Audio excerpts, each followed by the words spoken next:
Esse áudio é a narração do livro Cartas de Cristo. Você pode adquirir essa obra através do QR Code aqui na tela.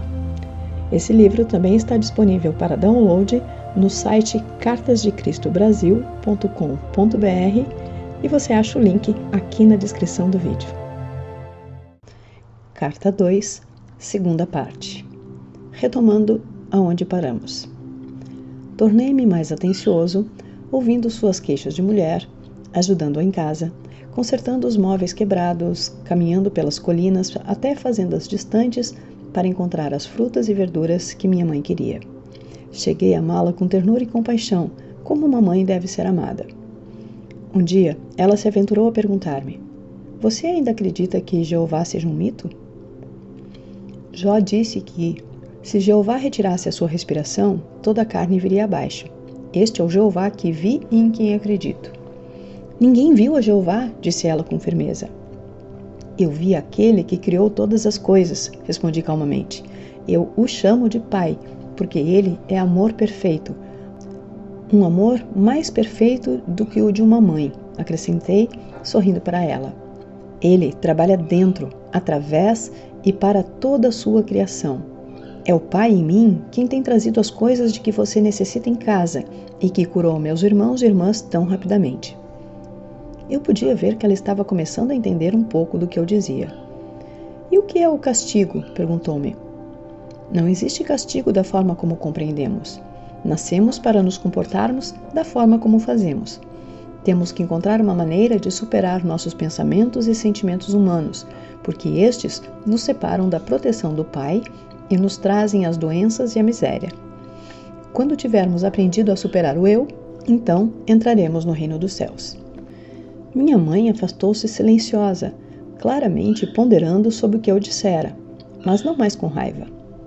Eu sabia que ela estava meditando sobre minhas afirmações e percebi que eu estava colocando de cabeça para baixo o seu seguro e bem conhecido mundo.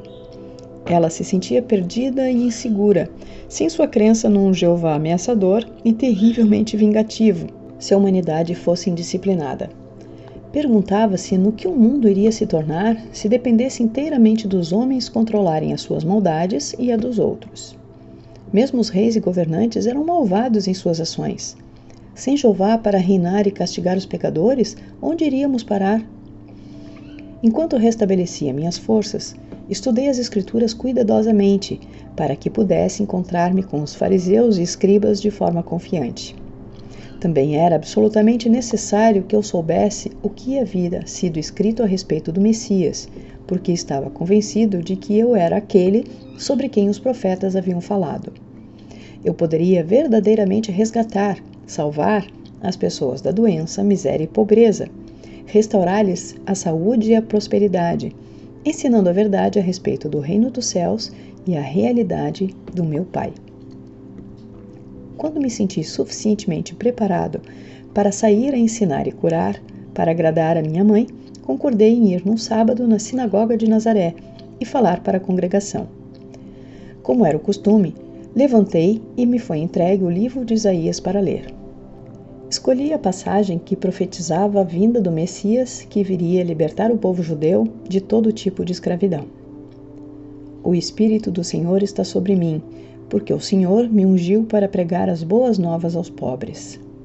Ele me enviou para anunciar a libertação dos encarcerados e a recuperação da vista aos cegos, para libertar os oprimidos, para proclamar o ano da graça do Senhor. Então sentei-me dizendo: hoje vocês veem essa profecia cumprir-se em mim. Isso produziu choque e espanto no rosto dos homens, que me olhavam atônitos, mas eu continuei falando, sabendo que o Pai me diria o que falar. As palavras vieram sem hesitação. Falei de minha experiência no deserto e relatei a visão do bebê crescendo até a idade adulta, sendo envolvido inconscientemente em correntes e ataduras mentais, e assim ficando cego e aprisionado na escuridão interior, fechando-se para Deus. Expliquei que ao fazer isso, eles expunham-se à opressão de conquistadores, escravidão, pobreza e doenças. Porque Deus é luz, eu disse, e luz é a substância de todas as coisas visíveis. E luz é o amor que faz todas as coisas para que o homem desfrute delas. Todas as bênçãos de abundância e saúde foram livremente disponibilizadas para aquele que amar a Deus com a mente, o coração e a alma e que viver estritamente segundo as leis de Deus. Quando terminei, houve um completo silêncio na sinagoga. Senti que a congregação havia experienciado algo estranho, poderoso e que tinha sido elevada a um plano superior do pensamento. Desejei que nada interrompesse a tranquilidade transcendente daquele momento. Em seguida, começaram a sussurrar entre si. Eles se perguntavam quem eu era. Alguns estavam convencidos de que eu era Jesus, a pessoa cuja família era bem conhecida na aldeia, mas outros não poderiam aceitar aquilo, uma vez que eu havia falado como alguém que tinha autoridade. Infelizmente, senti ressurgir minhas antigas reações para com aqueles homens religiosos. Sabia que tinham me desprezado no passado, de forma que esperava por essa rejeição. Voltei às antigas atitudes desafiadoras e isso os enfureceu por completo. Pelas minhas próprias reações humanas, atraí o desastre. E este quase aconteceu. Os mais jovens, instigados pelos mais velhos, correram até mim e me arrastaram para o topo mais alto do penhasco a fim de lançar-me à morte, mas orei ao Pai para que me salvasse. De repente ficaram tão alterados que mal sabiam o que faziam, se voltaram um contra os outros. Então pude sair do meio deles e escapar. Foi estranho. Eles pareceram não notar a minha saída. Muito abalado por esta experiência, consegui mandar uma mensagem para minha mãe, dizendo que estava deixando Nazaré imediatamente e indo para Cafarnaum, uma agradável cidade junto ao mar da Galileia. A princípio, pensei em juntar-me a antigos conhecidos, mas senti intuitivamente que isso não seria o correto a fazer. De modo que, durante todo o caminho, ao entrar na cidade, pedi orientação e ajuda ao pai para encontrar acomodações. Eu não tinha dinheiro e não pediria esmola. Ao caminhar pela rua, uma mulher de meia idade veio em minha direção. Ela carregava pesados cestos e seu rosto estava triste. Parecia ter chorado. Num impulso, abordei-a perguntando onde poderia encontrar alojamento. Ela disse brevemente que normalmente me ofereceria uma cama, mas que estava com seu filho muito doente em casa. Também disse que tinha ido comprar algumas provisões para alimentar os consoladores, que haviam se reunido para chorar a morte iminente de seu filho. Meu coração se afligiu por ela, mas também se alegrou. Prontamente tinha sido dirigido para alguém que eu poderia ajudar. Expressei minha simpatia e ofereci-me para carregar suas cestas até a casa. Ela me olhou por um momento, perguntando-se quem eu poderia ser, mas aparentemente ficou satisfeita com minha aparência e conduta. No caminho, disse-lhe que talvez eu pudesse ajudar seu filho. Você é médico? Perguntou-me. Respondi que não havia recebido formação médica, mas que poderia ajudá-lo. Ao chegar em sua casa, de pedra, grande e bem construída, o que indicava boa situação social e prosperidade, levou-me até seu marido, dizendo: Este homem diz que pode ajudar nosso filho. Melancólico, o homem inclinou a cabeça e não disse nada. A mulher, que se chamava Miriam, afastou-me dizendo que ele estava aflito e muito zangado. O rapaz é nosso único filho entre muitas filhas e ele culpa a Deus pela doença do garoto. Miriam começou a chorar. Se ele fala assim contra Deus, que outros problemas cairão sobre nós? Perguntou-me. Tranquilize-se, disse-lhe. Logo verá que seu filho ficará bem novamente.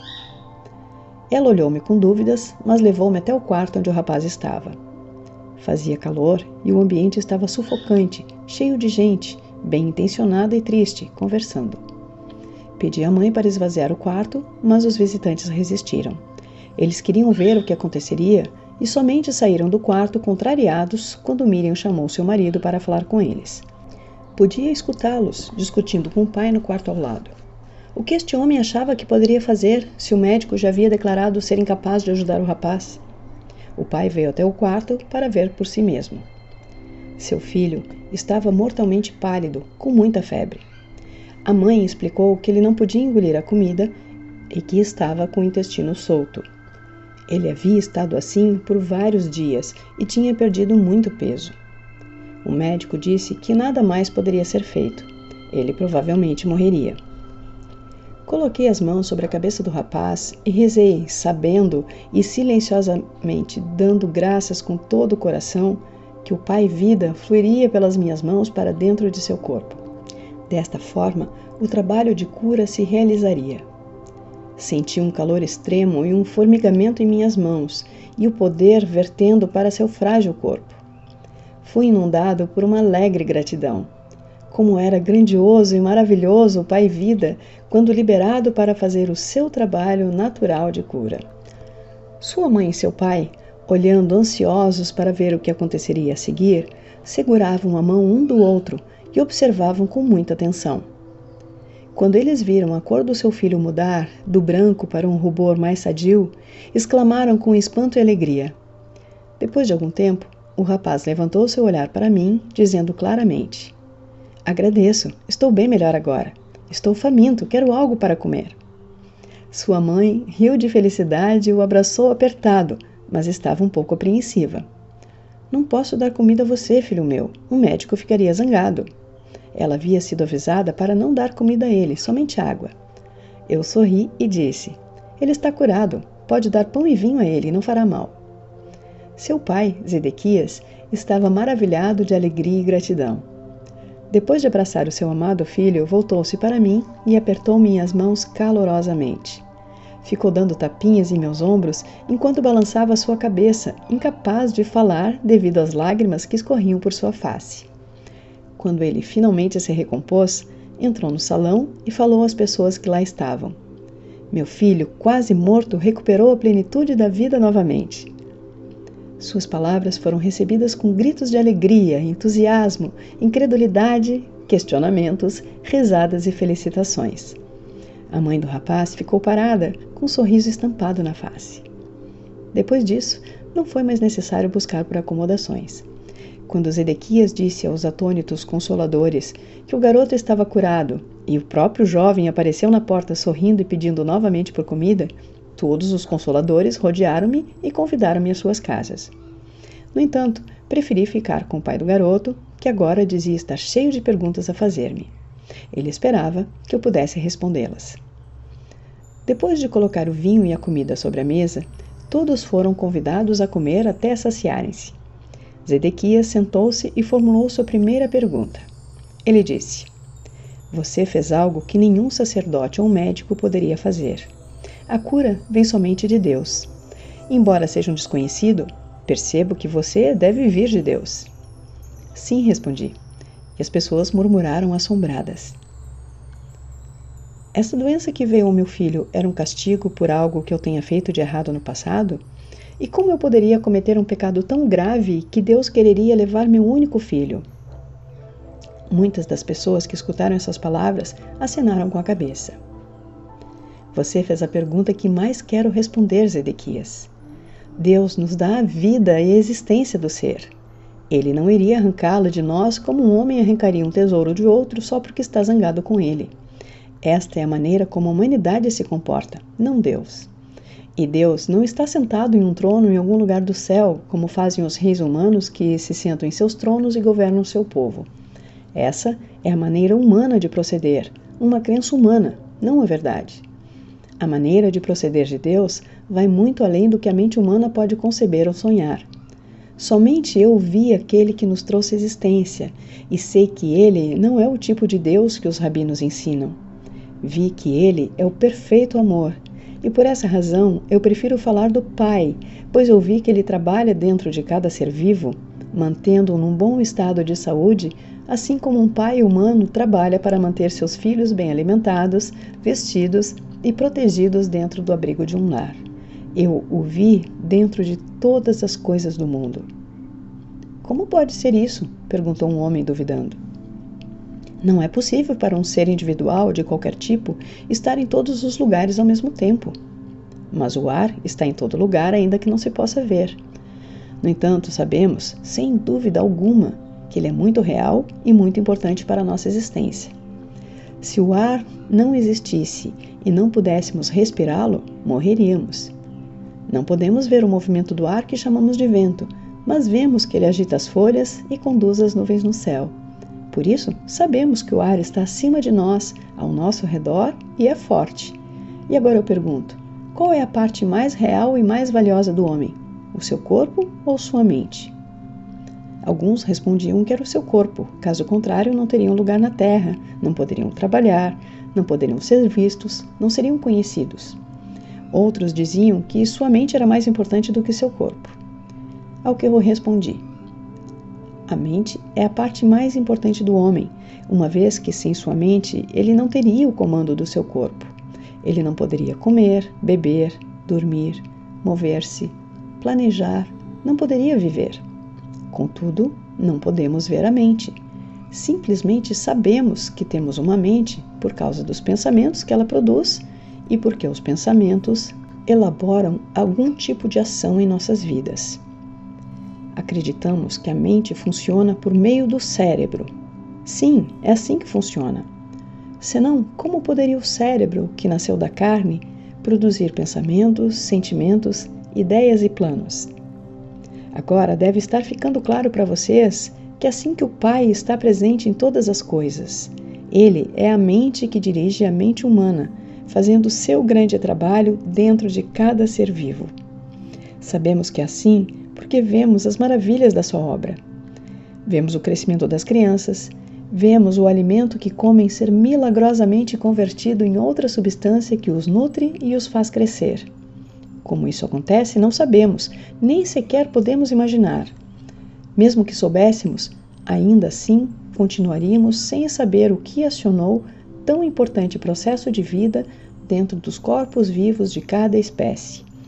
Vejam de que forma tão maravilhosa os corpos de cada espécie são formados e criados propositalmente, de forma expressa para transformar o tipo de alimento que se come em energia para nutrir ossos, sangue e carne.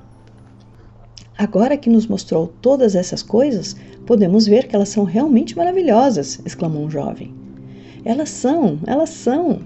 Vemos os jovens corpos passando por suas várias etapas de desenvolvimento e vemos suas mentes acompanhando o seu desenvolvimento físico até que começam a desejar encontrar um cônjuge para se tornarem pais.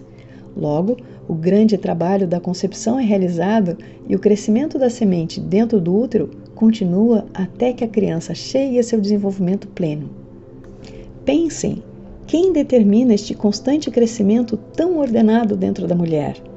De onde vêm os planos que regem o correto desenvolvimento da cabeça, do corpo e dos membros, os quais são invariáveis de uma mulher para outra e de uma espécie para outra? Quem decide o momento exato em que o nascimento terá início, o meio físico pelo qual a criança deve ser trazida à luz, a provisão do leite para a criança? Pensem, é a mãe? Não, não é a mãe. Ela é apenas a testemunha de tudo o que ocorre dentro dela, desde o momento em que seu marido tem estado com ela e plantado sua semente para se juntar à dela. Deus faz todas essas coisas de longe? Estes pensamentos chegam a cada homem e mulher para decidir quando essas coisas devem acontecer? Não, todo este trabalho é realizado pelo poder criativo da mente, a vida inteligente e amorosa dentro de todos os seres vivos. Vemos o amor dos pais por seus filhos, sejam eles pássaros, animais ou homens. De onde vem este amor? Ele provém do poder criativo da mente, o perfeito amor do Pai, que está em nós. É por causa do trabalho que o Pai faz com as plantas, árvores, pássaros, animais e com o próprio homem que hoje estamos aqui, vivos, respirando, comendo, dormindo, tendo filhos, envelhecendo e então morrendo para passar para algum lugar mais feliz. Tudo isso é obra do Pai que está ativa dentro de nós. Como podem negar a verdade de tudo o que disse a vocês nesta noite? Hoje, viram um jovem agonizante que foi trazido de volta à plenitude da vida em pouco tempo. Fui eu quem o curou? Não. Por mim mesmo não posso fazer nada. Foi a vida, que é o Pai ativo dentro de todas as coisas, que veio com toda a força para reparar um corpo doente e trazê-lo novamente de volta à plena saúde, porque acreditei que assim seria, e não duvidei. Houve suspiros de satisfação na sala. Nova luz, novo interesse, inclusive podia-se ver-se uma nova doçura em seus rostos. Por que então o homem sofre tão dolorosamente? Perguntou Miriam. Porque quando o homem é concebido, quando a vida toma forma dentro da semente, ela se reveste da condição humana que o separa de qualquer outro indivíduo no mundo. Para fazê-lo único, uma figura isolada, não unida a nenhum outro, solitário, privado, sua própria pessoa, ele torna-se sujeito a... É controlado por dois impulsos poderosamente fortes em sua natureza terrena: o de ligar-se a todas as coisas que deseja muito e de rejeitar e afastar tudo aquilo que não quer. Estes dois impulsos básicos do homem estão presentes em cada coisa que ele faz ao longo da vida e são inteiramente responsáveis pelos problemas que atrai para si. Embora o Pai esteja ativo no interior do homem, não há nada de humano nele. Portanto, o Pai nada retém, nada rejeita, nada condena, nem mesmo vê a transgressão. Tudo aquilo que o homem faz e que chama de pecado é apenas deste mundo e só existe punição neste mundo, porque esta é uma lei de existência terrena. Como você sabe, que tudo o que você semear, mais tarde colherá. Pelo fato de extrair sua vida e sua mente do Pai, o próprio homem é o criador dos seus pensamentos, palavras e ações. Seja o que for que ele pensa, diz, faz e acredita, retorna a ele da mesma forma algum tempo depois. Não existe castigo que venha do Pai. Quaisquer que sejam os males que assolarem a humanidade, estes são o completo resultado de suas próprias decisões. As pessoas murmuravam que este era um ensinamento totalmente novo e que fazia mais sentido do que tudo o que havia sido ensinado a eles antes. Várias vozes me incitavam a contar mais. Eu digo a vocês, em mim vocês viram a vida ativa sob a forma de cura. Sigam-me e ouvirão sobre o caminho que devem percorrer para encontrar a felicidade. Em minhas palavras encontrarão a verdade da existência nunca antes revelada por nenhum outro homem. Tem-se dito sobre o Messias que ele revelará os segredos que têm estado ocultos desde o começo da criação. Em verdade, digo que ouvirão esses segredos de mim.